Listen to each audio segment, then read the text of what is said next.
البدع والأهواء، أهل البدع العقائدية وأهل البدع السياسية.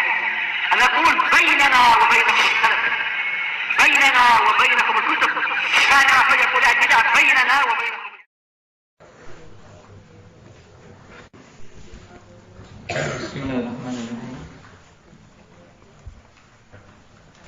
Alhamdulillah hamdan katsiran tayyiban mubarakan fi kama yuhibbu rabbuna wa yardah. Asyhadu an la ilaha illallah wahdahu la syarika lah wa asyhadu anna Muhammadan 'abduhu wa rasuluh sallallahu alaihi wa ala alihi wa ashabihi wa man tabi'ahum bi ihsanin ila yaumiddin. Amma ba'd. Pembahasan kemarin berhubungan dengan syahadatain, itu syahadatu an la ilaha illallah dan syahadatu anna Muhammadan 'abduhu wa rasuluh. Berhubungan dengan la ilaha illallah, indahnya nafi'. La ilaha illallah ada berapa rukunnya? Tayyib. Tadi la ilaha illallah rukunnya nafi dan itsbat. Nah, adapun persaksian Muhammadun 'abduhu wa rasuluh. Tayyib. Disebutkannya bahwasanya Nabi kita Muhammad sallallahu alaihi wasallam adalah hamba Allah dan rasulnya. Di sini ada faedah apa di situ? Indah akbar. Yang bagus begini. Nah, ada faedah apa di situ ketika mempersaksikan Muhammadun Abdullahi wa Rasuluh?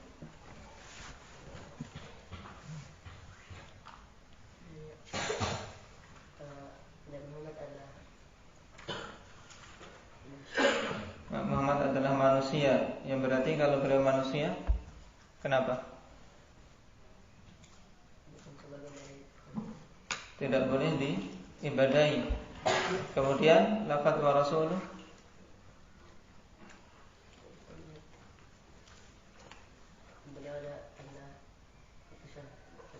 terus nah, ketika mempersaksikan bahwasanya beliau adalah utusan Allah, maka wajib untuk ditaati, wajib untuk diikuti, jangan didustakan. Nah, sehingga pada lafaz Abdullahi wa Rasuluh bantahan bagi mereka-mereka yang gulu kepada Nabi kita Muhammad SAW dan yang meremehkan hak-hak beliau.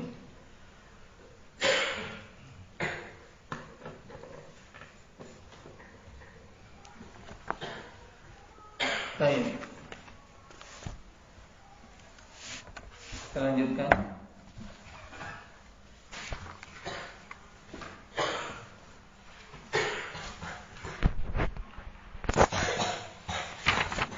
Qala rahimahullah ta'ala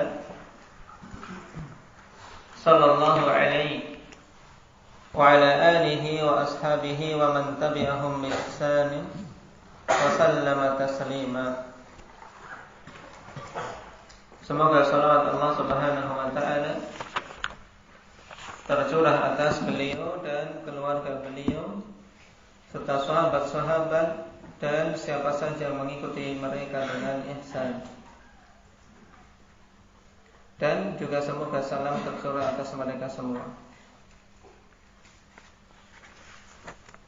Baik. Yang dimaksud dengan salawat, akhwanillah, kalau itu adalah salawat dari Allah Subhanahu wa ta'ala untuk hamba-hambanya, maka maknanya adalah pujian dari Allah. Sebagaimana dalam catatan kaki nomor 5, wassalatu minallah azza wa jalla 'ala Nabi sallallahu alaihi wasallam wa 'ala alihi wasallam. Nah, hiya sana'u 'alaihi 'inda malaikati. Ini makna salawat Allah Subhanahu wa taala atas Nabi. Yaitu maknanya adalah as-sana'u 'alaihi 'inda malaikatihi, yaitu pujian Allah Subhanahu wa taala kepada Nabi kita Muhammad sallallahu alaihi wasallam di sisi para malaikatnya. Dan ini tentunya merupakan perkara yang agung. Tatkala seorang hamba mendapatkan pujian dari Allah Azza wa Jalla. Baik. Kalau salawat dari sesama hamba, ini kalau salawat Allah atas Nabi. Sekarang kalau kita bersalawat atas Nabi sallallahu alaihi wasallam, maksudnya apa? Nah, kita bersalawat atas Nabi, maksudnya apa? Yang dimaksud adalah doa. Kita mendoakan Nabi sallallahu alaihi wasallam agar beliau dipuji oleh Allah Subhanahu wa taala.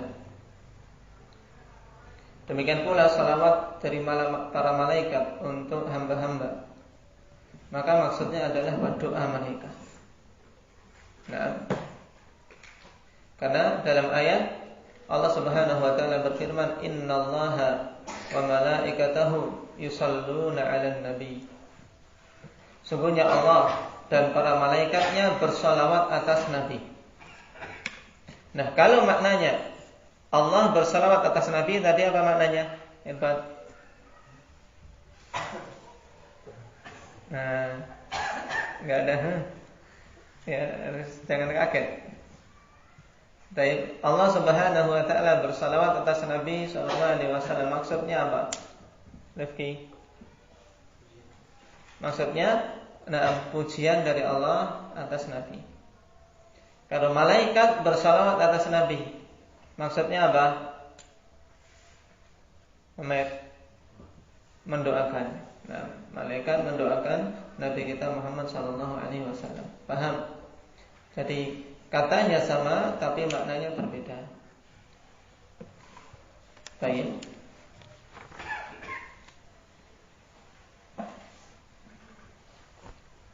Dan kita diperintahkan untuk bersalawat atas Nabi kita Muhammad sallallahu alaihi wasallam sebagaimana dalam kelanjutan ayat tadi, ya ayyuhalladzina amanu sallu alaihi wa sallimu taslima. Baik sekalian orang-orang yang beriman, bersalawatlah atas beliau dan salamlah. Dan ini yang utama ikhwan fillah, yaitu menggabungkan antara salawat dan salam. Karena itu yang diperintahkan. Dengan minimalnya mengatakan sallallahu alaihi wasallam. Nah, walaupun seandainya mencukupkan dengan salah satunya itu boleh. Misalnya alaihi salam. Baik, alaihi salam. Di sini mencukupkan dengan apa? Dengan salam saja. Baik. Atau Allahumma shalli alaihi. Ini mencukupkan dengan salawat saja. Paham? Jadi ketika kita mengatakan sallallahu alaihi wasallam, ini sudah terkumpul dua hal. Salawat dan salam atas Nabi kita Muhammad sallallahu alaihi wasallam. Dan ini ibadah fadilah. Tayyib. Nah, merupakan perkara yang kita diperintahkan tatkala nama Nabi kita Muhammad sallallahu alaihi wasallam disebut.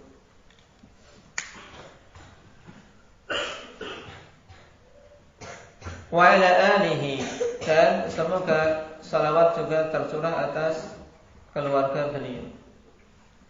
Dan keluarga Nabi sallallahu alaihi wasallam siapa al-fanifillah, yaitu man hurrimat alaihimus sadaqah. Ini pengertian yang paling kuat. Karena ada khilaf al-fanifillah tentang keluarga Nabi itu siapa. Alun Nabi sallallahu alaihi wasallam itu siapa? Nah, sampai 5 pendapat. Nah, tayyib. Dan pendapat yang paling kuat yaitu man hurrimat alaihimus shadaqah, yaitu siapa saja yang diharamkan atas mereka sedekah.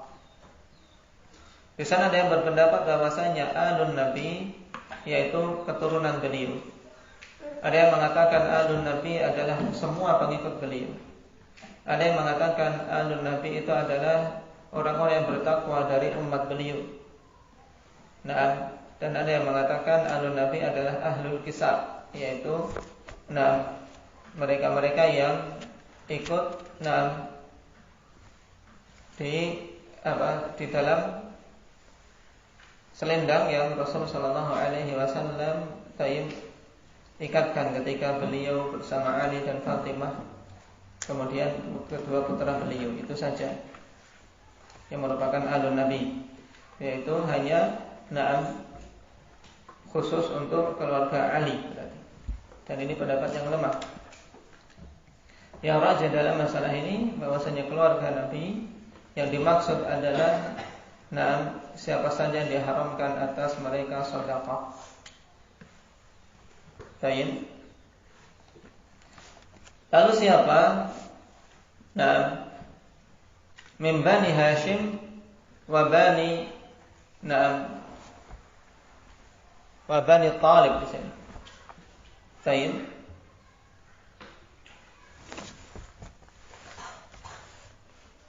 Dan yang benar akan ada penulisannya min Bani Hashim wa Bani Muttalib.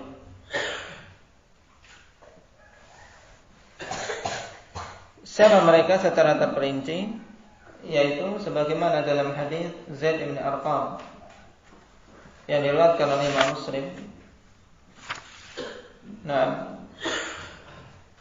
Ketika beliau ditanya tentang manhum, siapa mereka itu, yaitu ahlu baitihi man hurrima sadaqah, hum alu Ali wa alu Aqil wa alu Ja'far wa alu Abbas, kullu haula'i hurrima sadaqah. Mereka itu adalah keluarga Ali, keluarga Aqil, kemudian keluarga Ja'far dan keluarga Abbas. Baik. Kemudian dimasukkan, kali ini semuanya adalah apa? Banu Hashim. Ini semua disebutkan adalah Banu Hashim. Kemudian dimasukkan ke dalamnya adalah Banu Abdul Muttalib. Baik.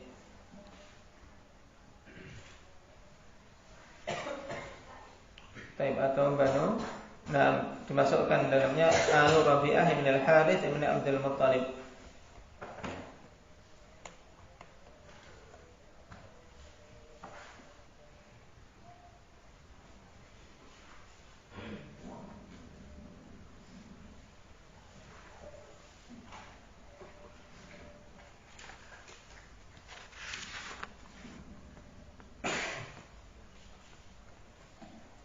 Juga dimasukkan dalam keluarga Nabi sallallahu alaihi wasallam azwajuhu, yaitu istri-istri beliau sallallahu alaihi wasallam.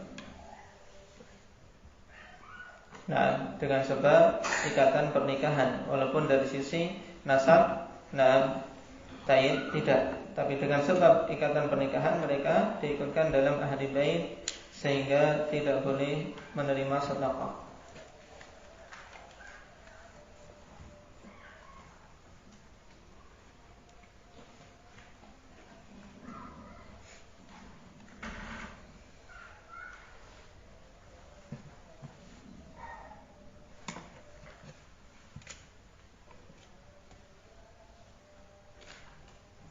Makanya yang rajih dalam al-Isabah tentang Rabi' bin Al-Harith yaitu Al-Muttalib. Makanya ini maksudnya hum Alu Hashim atau Bani Hashim wa Bani Al-Muttalib. Ada yang menyebutkan dengan nama Abdul Muttalib bin Rabi'ah, tapi yang rajih namanya Al-Muttalib. Jadi kalau mau diringkas, siapa itu? Mereka-mereka yang diharamkan atasnya sedekah yaitu Banu Hashim, yang meliputi siapa tadi? Yaitu Alu Ali, wa Alu Aqil, wa Alu Ja'far, wa Alu Abbas. Kemudian Bani Muttalib. Yang dimaksud adalah Al-Muttalib ibnu Rabi'ah ibn al-Harith.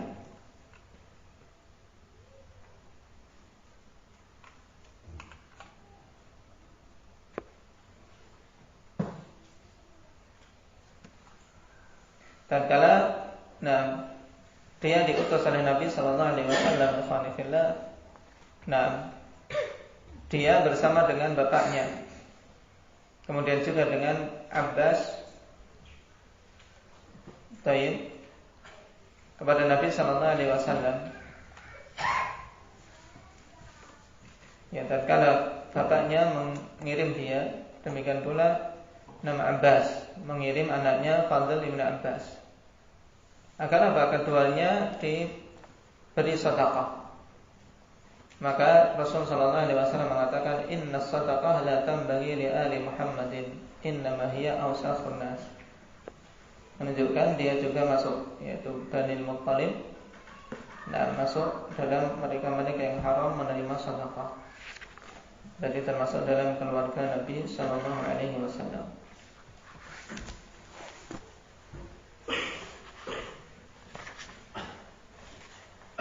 Pembahasan ini bisa dirujuk dalam rujukan yang disebutkan.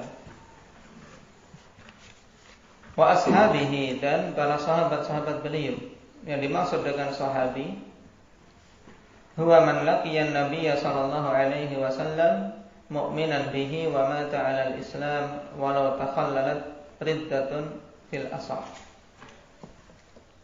Yang dimaksud dengan sahabat Nabi sallallahu alaihi wasallam yaitu siapa saja yang bertemu dengan Nabi sallallahu alaihi wasallam dalam keadaan beriman kepada beliau dan mati di atas keislaman walaupun di sela-sela itu ada kemurtadan menurut pendapat yang sahih.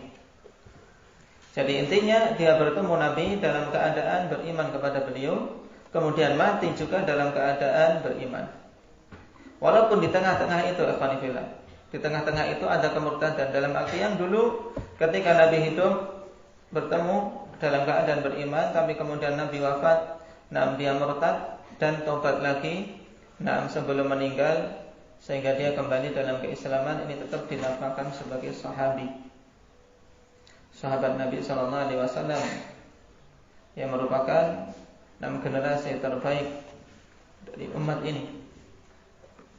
Mereka-mereka yang mendapatkan ilmu langsung dari Rasul sallallahu alaihi wasallam. Wa man tabi'ahum bi ihsan wa sallama taslima, dan semoga salawat juga tercurah atas siapa saja yang mengikuti mereka dengan ihsan. Dan kita berharap termasuk dalam deretan ini ya kan. Karena siapa saja mengikuti jalan para sahabat, mereka lah orang-orang yang selamat. Sebagaimana dalam ayat di surat At-Taubah, was-sabiquna al-awwalun minal muhajirin wal ansar walladzina ittaba'uuhum bi ihsan radhiyallahu anhum wa radu an wa 'adda lahum jannatin tajri tahtaha al-anhar khalidina fiha.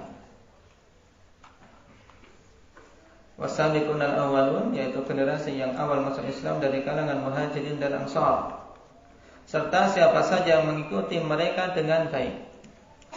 Allah Subhanahu wa taala buka peluang kepada kita. Karena untuk masuk deretan Muhajirin dan Ansar kita sudah tidak bisa. Itu kaum yang telah lewat zamannya. Lalu generasi yang datang setelahnya bagaimana? Allah beri peluang. Walladzina tabauhum bi ihsan, dan orang-orang yang mengikuti mereka dengan bagus, dengan baik.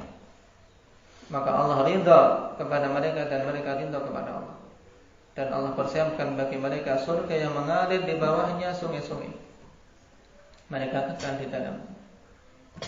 Jadi siapa saja menginginkan keridhaan Allah, menginginkan surganya, ya berusaha untuk bagus dalam mengikuti jalan hidup para sahabat, mengikuti jalan salaf ridwanullah alaihim.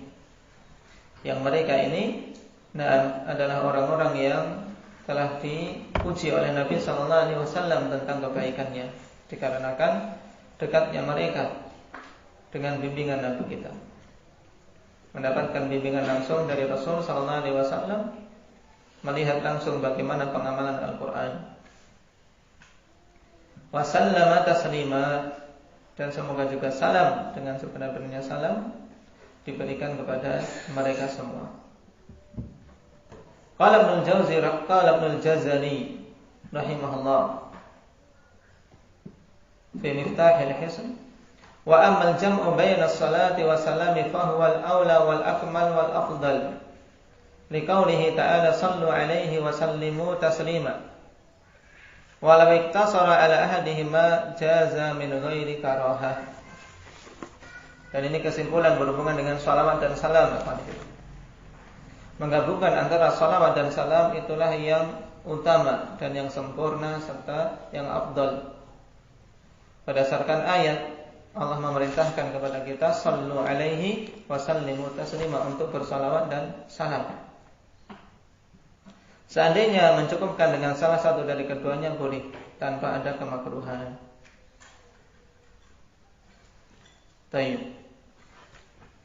Wa ba'du,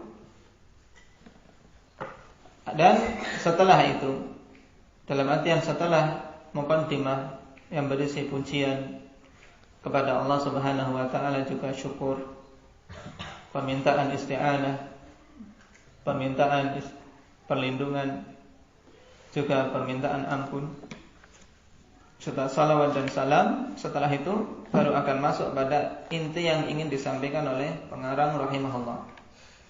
Nah, wa ba'du maknanya apa? Wa maknaha mahma yakun min syai'in ba'du. Wa kana sallallahu alaihi wasallam ya'ti biha fi khutbatihi katsira. Kama fi hadithi Amr bin Taghlib radhiyallahu anhu wa fihi thumma qala amma ba'du, rawahu al-Bukhari. Nah, dan lafaz ini akhwani fillah memang banyak Nabi sallallahu alaihi wasallam membacanya dalam khutbah-khutbah beliau.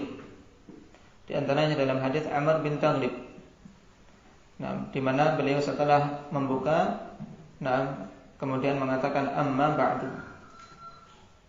Taib, dan juga datang dari hadis-hadis yang lain, misalnya dalam hadis Abi Humaid As-Sa'idi, juga Miswar bin Makhramah, juga Ibnu Abbas dan Asma bintu Abi Bakar. Semuanya ada dalam Sahih Bukhari. Apalagi di luar Sahihain. Nah, dan terjadi khilaf tentang siapa yang pertama kali mengatakannya, alhamdulillah. Tapi pada khilaf tersebut tidak terkandung faedah yang besar untuk kita tahu siapa yang mengawalinya. Yang jelas itu dicontohkan oleh Nabi sallallahu alaihi wasallam dalam apa? Dalam mukhatabah, dalam kita berbicara, baik itu berkhutbah atau menyampaikan pidato atau menyampaikan tausiah, setelah muqaddimah yang berisi pujian kepada Allah, kemudian salawat dan salam, untuk dipisah dengan wa ba'd. Sehingga apa? Dari muqaddimah masuk kepada inti yang ingin disampaikan. Disebutkan di sini beberapa aqwal tersebut. Tayyib. Syarul khilaf wa amma ba'du man kana biha iddata aqwalin wa Dawud aqrabu. Nah, ini penyair mengatakan yang paling akrab adalah yang mengawalinya adalah Nabi Dawud. Tayyib. Wa Yaqub wa Ayyub as-Sabur wa Adam wa Qis wa Subhan wa Ka'ab ya Rabbu. Tayyib.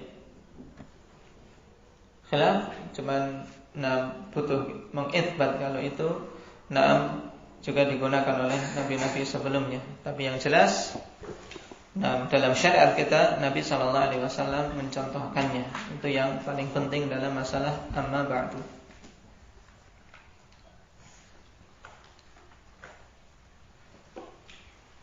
Qala rahimahullahu ta'ala, fa innal imana bi asma'illahi wa sifatihi ahadu arkanil imani billahi ta'ala.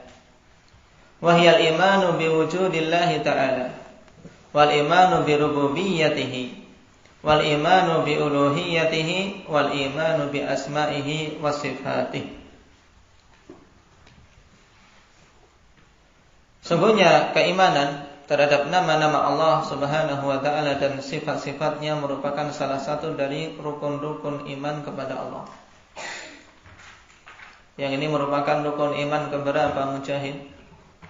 iman kepada Allah, iman yang pertama. Jadi ini rukun iman yang pertama. Berarti yang pertama harus kita wujudkan. Dan pembahasan tentang nama-nama dan sifat-sifat Allah termasuk dari rukun iman, menunjukkan pentingnya pembahasan ini.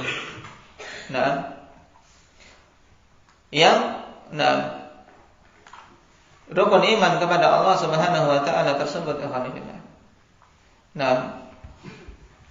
secara global harus terwujud beberapa hal.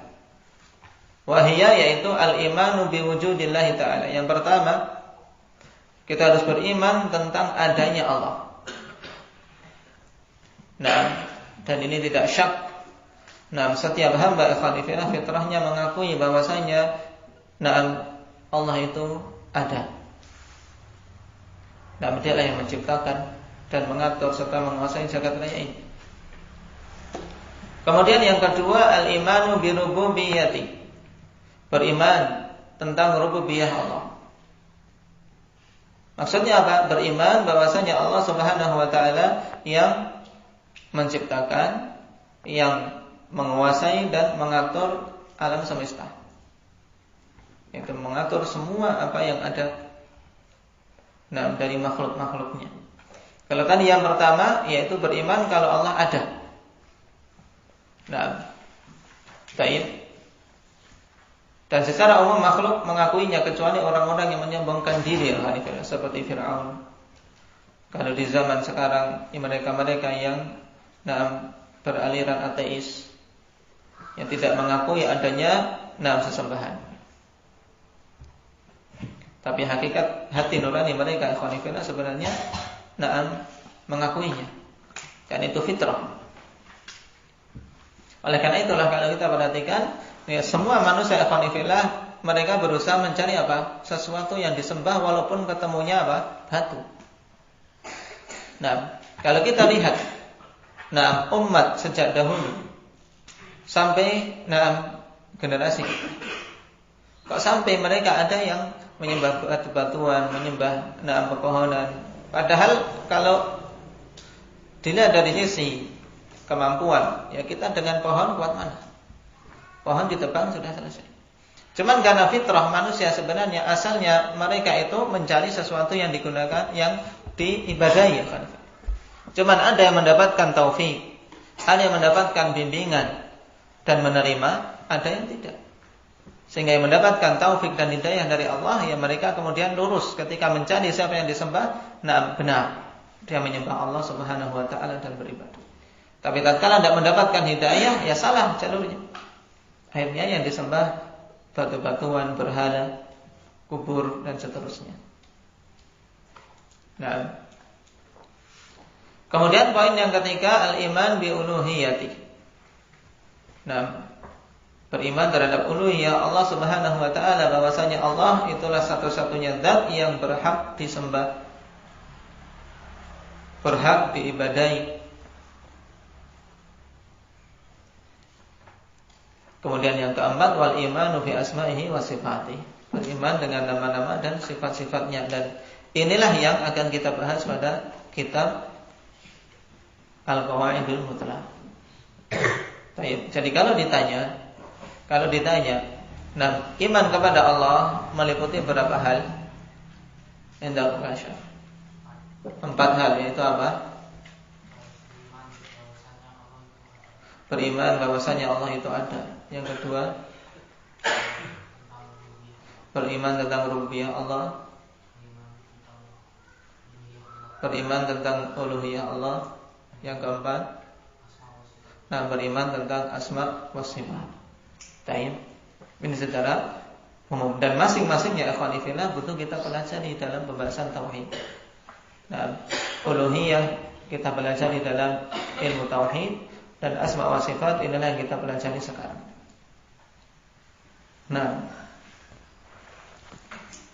Sehingga keutamaan ilmu ini sangat penting, sebagaimana akan disebutkan oleh Syekh rahimahullah ta'ala dalam kalimat-kalimat beliau selanjutnya.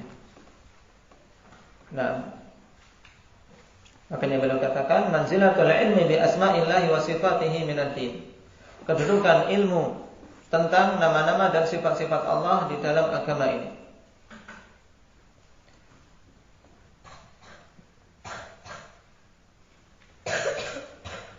Wa tauhidullah bihi ahadu aqsami tauhid tsalatsa. Tauhidul rububiyyah wa tauhidul uluhiyyah wa tauhidul asma' wa sifat. Ini jelas. Nah, mentauhidkan Allah dengan nama-nama dan sifat-sifatnya termasuk salah satu dari 3 jenis tauhid. Nah, sehingga tidak akan sempurna tauhid seseorang ya sampai betul-betul mewujudkan tauhidul asma' wa sifat.